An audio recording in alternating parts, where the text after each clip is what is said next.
杨贵妃咳嗽一声，整个太医院都慌了。唐玄宗下令必须用川贝，不是浙贝，不是晋贝，是千里迢迢从四川快马送来的川贝。贵妃病愈后，这味药差点被定为宫中专享，民间禁用。一个疑问，为什么偏偏是川贝？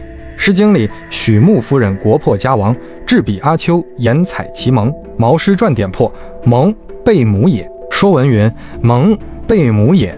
尔雅亦云，盟贝母。这位魏国公主在黄河边采的正是这味药，但《神农本草经》明明记载贝母生晋地，名医别录还补了一句别名商草。奇不奇怪？人们认知晋也好，商也好，似乎川贝原产地应该在北方中原，但它偏偏却姓川。晋商最初到底在哪里？《山海经》里藏着答案。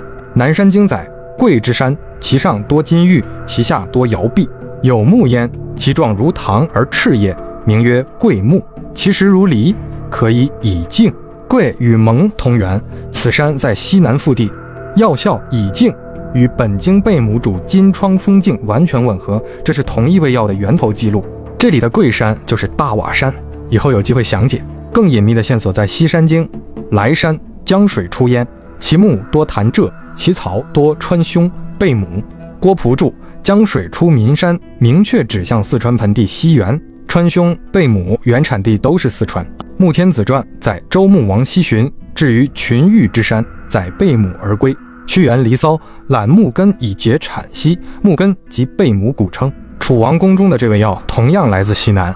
乾隆12个坛中带血，太医吴居通开的方子，核心也是川贝。浙贝只配扔进江里测水质，道地等级的秘密。川贝最好，浙贝次之，晋地在此。药材从西南向中原扩散的轨迹藏不住了。名医别录，别名商草，更露馅儿。商是商朝王姬，商人祖先却来自稀土有松氏蜀。川贝的生长环境更刁钻，海拔3000米以上高山草甸，整个东亚只有川西高原具备。这里正是古蜀文明核心区。如果古蜀真是化外之地，为何中原王室非川不用？川字不是地名，是文明源头的认证章。许穆夫人采的盟是沿长江北上的贡品，杨贵妃的梨中炖的是3000年前的正统。一味药的道地属性泄露了天机，华夏就是从四川出发。